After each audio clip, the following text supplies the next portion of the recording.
Hi friends, welcome back to my channel. నేను మీ అరుణ. ఈరోజు మన వీడియోలో ఇంటర్మీడియట్ ఫాస్టింగ్లో డే 49కి అయితే వచ్చేసాము. ఈరోజు ఏం తినాలి, అవి ఎంత క్వాంటిటీ ప్రిపేర్ చేసుకోవాలి, ఏ విధంగా ప్రిపేర్ చేసుకోవాలి అనేది చూపించిపోతున్నాను. వీడియో ఎండ్ వరకు అయితే చూసేయండి. చాలామంది అనుకుంటారు మేము ఎంత చేసినా వెయిట్ లాస్ అవ్వట్లేదు అంటే, ఒకవేళ మీరు ఎక్కువ తీసుకుంటున్నారో లేదో ఒకసారి చెక్ చేసుకోండి. తీసుకున్న క్వాంటిటీ కన్నా ఎక్కువ తీసుకుంటే కనుక మనం వెయిట్ అనేది రెడ్యూస్ అవ్వమండి. డైలీ మనం 1200 to 1500 మధ్యలో క్యాలరీస్ అయితే తీసుకుంటాము. సో ఎప్పుడైతే క్యాలరీస్ ఇంటేక్ తగ్గిస్తామో ఆటోమేటిక్గా ఫ్యాట్ బర్న్ అవి వెయిట్ లాస్ అయితే అవుతాము. దాంతో పాటుగా 12 గంటల కన్నా ఎక్కువసేపు ఉపవాసం ఉంటే మనకి ఎనర్జీ కావాలి కాబట్టి ఫ్యాట్ అనేది బర్న్ అయ్యి అది ఎనర్జీ కింద కన్వర్ట్ అయ్యి ఫ్యాట్ అనేది లాస్ అవుతాం మనం. సో ఒకవేళ మీకు వెయిట్ లాస్ అవ్వకపోయినా మీ బాడీలో చేంజెస్ వస్తే ఆపోజిట్లో ఉన్న పర్సన్ మిమ్మల్ని గుర్తుపడతారు. ఏంటి సన్నం అయిపోయారు అని డెఫినెట్గా గుర్తుపడతారు. మీరు వెయిట్ రెడ్యూస్ అవ్వకపోయినా పర్లేదు, ఫీల్ అవ్వకండి. ఎందుకంటే డెఫినెట్గా ఇంచ్ లాస్ అయితే పక్కా అవుతుంది. అది మాత్రం మీరు కూడా చూస్తారు. అంత చేంజెస్ అయితే ఉన్నాయి. అయితే మార్నింగ్ లేవగానే మనం ఈరోజు 1 teaspoon చియా సీడ్స్ అయితే నానబెట్టుకోవాలి. ఒకవేళ మేము మార్నింగ్ లేవలేము అనుకుంటే కనుక ముందు రోజే పడుకునే ముందే 1 teaspoon చియా సీడ్స్ నానబెట్టేసుకొని పడుకోండి. నేను ఇక్కడ ఎర్లీ మార్నింగ్ 5కి లేస్తాను కాబట్టి 5 to 10 o'clockకి మనం ప్రిపేర్ చేసుకుంటాం కాబట్టి 5 hours సోక్ చేసుకోవడానికి సరిపోతుంది. సో నేను ఆ టైంలో అయితే నానబెట్టేసుకున్నాను. ఆఫ్టర్ 16 hours మన ఈటింగ్ విండో స్టార్ట్ అవ్వంగానే ఫస్ట్ మనం తీసుకోవాల్సింది డీటాక్సిఫై డ్రింక్ కదా. ఈ డీటాక్సిఫై డ్రింక్ కోసం ఆల్రెడీ నానబెట్టుకున్న చియా సీడ్స్ ఉన్నాయి కదా, ఆ వాటర్ అండి. ఈరోజు ముందుగా ఒక బౌల్ తీసుకొని అందులోకి 2 గ్లాసుల వాటర్ యాడ్ చేసుకొని బాగా మరిగించుకోవాలి. ఇలా మరిగిన తర్వాత ఇందులోకి నానబెట్టుకున్న చియా సీడ్స్ని వేసి స్టవ్ ఆఫ్ చేసుకోండి. ఆ తర్వాత హాఫ్ లెమన్ స్క్వీజ్ చేసుకొని మొత్తం అంతా బాగా మిక్స్ చేసి ఆ వాటర్ని నేను ఇద్దరికి తీసుకుంటున్నాను కాబట్టి 2 teaspoons చియా సీడ్స్ తీసుకున్నాను, 2 glasses వాటర్ తీసుకున్నాను. మీరు సింగిల్గా కాబట్టి 1 glass వాటర్ తీసుకోవచ్చు. ఇలాంటి గ్లాస్ నిండా వాటర్ తాగితే సరిపోతుంది. ఇదే మనకి ఈరోజు డిటాక్సిఫై డ్రింక్ అండి. చియా సీడ్స్ని వాటర్లో సోక్ చేయడం వల్ల వాటర్ని అబ్జర్వ్ చేసుకొని జెల్ లైక్ టెక్స్చర్ అనేది మనకు వస్తుంది. సో ఇది డే అంతా బాడీని హైడ్రేటెడ్గా ఉంచడానికి హెల్ప్ అవుతుంది. అలాగే న్యూట్రిషన్స్ చాలా ఎక్కువ ఉన్నాయి. Chia seeds packed with fibre, protein, omega 3 fatty acids, calcium, magnesium and antioxidants. వీటిలో విటమిన్ సి అండ్ పొటాషియం అధికంగా అయితే ఉంటాయి. ఇవి వెయిట్ మేనేజ్మెంట్కి బాగా హెల్ప్ అవుతుంది. డిటాక్సిఫై డ్రింక్ కంప్లీట్ అయిపోయిన హాఫ్ అన్ అవర్ కానీ 1 hour కానీ గ్యాప్ ఇచ్చి 11కి మనం మార్నింగ్ బ్రేక్ఫాస్ట్ అయితే తీసుకుంటాము. ఈరోజు మార్నింగ్ బ్రేక్ఫాస్ట్లోకి మనకి 2 ఇడ్లీ అయితే ఇచ్చారు. ముందు రోజే పప్పు నానబెట్టుకోవడం చూపించలేకపోయాను, ఎందుకంటే 2 days బ్యాక్ మనకి ఇడ్లీనే ఉంది. ఆ పప్పు నాకు ఇంకా ఉంది కాబట్టి నేను అది కంటిన్యూ చేస్తాను. 2 ఇడ్లీ పెట్టుకోవాలి. దాంతోపాటు కోకోనట్ మింట్ చట్నీ కానీ లేదు అంటే టమాటో చట్నీ, మీ ఇష్టం అది. నేను ఇక్కడ టమాటో చట్నీ అయితే ప్రిపేర్ చేసుకున్నాను. ముందు ఇడ్లీ బ్యాటర్లో కొంచెం సాల్ట్ యాడ్ చేసి కొంచెం వాటర్ కూడా యాడ్ చేసి బ్యాటర్ కన్సిస్టెన్సీ వచ్చేంత వరకు మిక్స్ చేసుకొని ఇడ్లీ ప్లేట్స్లో అయితే ఇడ్లీ పెట్టేసుకున్నాను. టమాటో చట్నీ కోసం ప్యాన్లో 2 పచ్చిమిర్చి అండ్ కాస్త ఆయిల్ అండ్ ఒక మీడియం సైజ్ టమాటో వేసి సాఫ్ట్గా కుక్ అయ్యేంత వరకు కుక్ చేసుకొని కొంచెం సాల్ట్, కొంచెం వాటర్ యాడ్ చేసి టమాటో చట్నీ అయితే రెడీ చేసేసుకున్నాను. మీరు కావాలంటే కొబ్బరి చట్నీ అయినా చేసుకోవచ్చు, ఆల్రెడీ చెప్పాను కదా. బ్రేక్ఫాస్ట్లో ఈరోజు మనం స్మూతీ కాకుండా కొంచెం ఇడ్లీ తీసుకున్నాం కాబట్టి అంత ఆకలి అనిపించదు. ఒకవేళ ఆకలి అనిపిస్తే కనుక టీ ఆర్ కాఫీ తీసుకోవాలి అనుకున్న వాళ్ళు తీసుకోవచ్చు. దాంతోపాటు బ్లాక్ కాఫీ, గ్రీన్ టీ ఏదైనా తీసుకోవచ్చు మీ ఇష్ట ప్రకారం. అండ్ అలాగే అప్పటికి కావాలి అంటే కనుక 5 ఆల్మండ్స్, 2 వాల్నట్స్ ముందు రోజు రాత్రి నానబెట్టుకొని తీసుకోండి. లేదంటే ఎర్లీ మార్నింగ్ అయినా పర్లేదు. ఆకలి అనిపిస్తే మాత్రమే తీసుకోండి, లేదు అంటే అవసరం లేదు. మిడ్ మార్నింగ్ స్నాక్ కూడా కంప్లీట్ అయిపోయింది. ఇక లంచ్లోకి మనకి chicken curry with jeera rice అయితే ఇచ్చారు. ఫస్ట్ మనం జీరా రైస్ ఏ విధంగా ప్రిపేర్ చేసుకోవాలో చూసేద్దాము. ఒక కడాయిలో కొంచెం ఆయిల్ వేసి 1/2 teaspoon జీలకర్ర, 2-3 పచ్చిమిర్చి యాడ్ చేసుకొని మంచిగా ఫ్రై అయినవ్వండి. ఈ విధంగా ఫ్రై అయిన తర్వాత కొంచెం కొత్తిమీర కూడా యాడ్ చేసుకొని మరొకసారి బాగా మిక్స్ చేసి 1 గ్లాస్ బియ్యంకి 2 గ్లాసులు వాటర్ అయితే తీసుకుంటున్నాను ఇక్కడ నేను. అండ్ కొంచెం సాల్ట్ కూడా యాడ్ చేసి ఈ విధంగా మరిగిన తర్వాత మనం కడిగి పెట్టుకున్న బియ్యంని ఇందులో వేసేసి మంచిగా మిక్స్ చేసి మూత పెట్టి ఒక 5 to 10 minutes లేదా రైస్ కుక్ అయ్యేంత వరకు కుక్ చేసుకోవడమే. ఈరోజు చికెన్ కర్రీ కానీ ఫిష్ కర్రీ కానీ తీసుకోవచ్చు, మీ ఇష్టం. నేను ఇక్కడ చికెన్ కర్రీ అయితే తీసుకుంటున్నాను. దానికోసం కడాయిలో ఆయిల్ వేసి 4 మీడియం సైజ్ ఆనియన్స్ని అయితే తీసుకొని గోల్డెన్ బ్రౌన్ కలర్ వచ్చేంత వరకు వేయించుకోవాలి. ఇలా కాస్త వేగిన తర్వాత అందులోకి అల్లం వెల్లుల్లి పేస్ట్ వేసుకొని పచ్చివాసన పోయేంత వరకు ఫ్రై చేసుకోవాలి.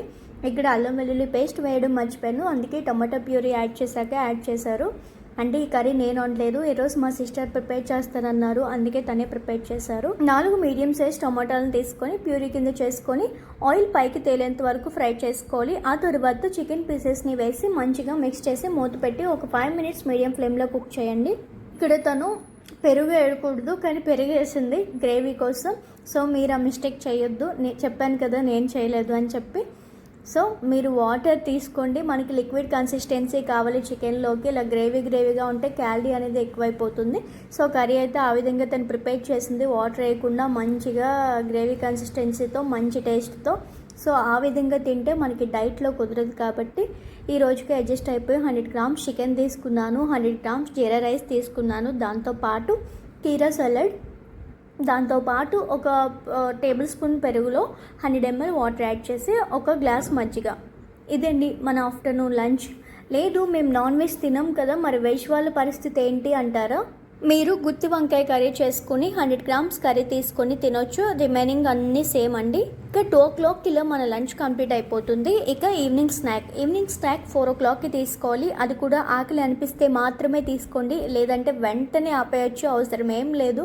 యాక్చువల్లీ ఈరోజు దోసపండులో వాటర్ యాడ్ చేసుకొని జ్యూస్ కింద తీసుకోమని చెప్పారు, కానీ దోసపండు ఇప్పుడు నా దగ్గర లేదు కాబట్టి నార్మల్గా అవి ఉంటే జ్యూస్ చేసుకోండి, నో ప్రాబ్లం. లేదు అనుకునే వాళ్ళు టీ కాఫీతో పాటు ఏదైనా ఫ్రూట్ తీసుకోండి. అది దోసపండు కూడా సపరేట్గా తినొచ్చు, జ్యూస్ చేసుకొని తాగడం ఇష్టం లేని వాళ్ళు. లేదు అంటే నాలాగా ఏ వాటర్ మిలనో లేదు అంటే యాపిల్, పైనాపిల్ ఏదైనా మీ ఇష్టం అది. సో నేను ఇక్కడ సీతాఫలం తీసుకున్నాను. ఇక నైట్ డిన్నర్ మనం 6 లోపు కంప్లీట్ చేసేయాలి కదా. సో రాగి వెజిటేబుల్ సూప్ అయితే ఇచ్చారు. ఈ రాగి వెజిటేబుల్ సూప్ చాలా సింపుల్ కదండి, పెద్ద కుకింగ్ ప్రాసెస్ ఏం అవసరం లేదు. దీనికోసం ముందుగా కావాల్సిన vegetables carrot, beans, capsicum and sweet corn ఇవైతే కట్ చేసుకొని పెట్టుకున్నాను. ఒక బౌల్లోకి ఒక 2 గ్లాసులు వాటర్ యాడ్ చేసుకొని అందులో వెజ్జెస్ అన్నింటినీ యాడ్ చేసేసుకోవాలి.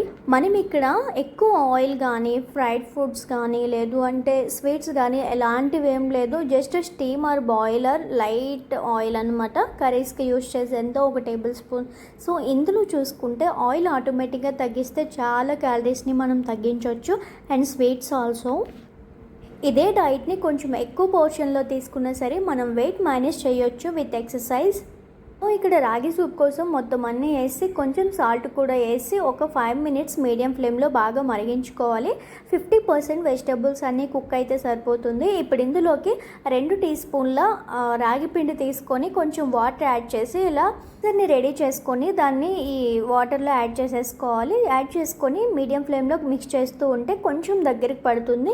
ఈ విధంగా దగ్గర పడిన తర్వాత అందులోకి 1/2 teaspoon pepper powder add చేసి మిక్స్ చేసుకొని స్టవ్ ఆఫ్ చేసుకొని సర్వ్ చేసేసుకోవడమే.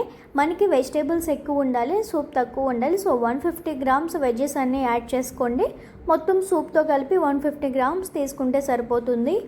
ఈ సూప్ అందరూ తీసుకోవచ్చండి, అందరికీ నచ్చుతుంది. కిడ్స్కి, ముసలోళ్ళు, హస్బెండ్స్, ఫ్యామిలీ మెంబర్స్ ఎవరైనా సరే ఈ సూప్ ఈజీగా తాగొచ్చు.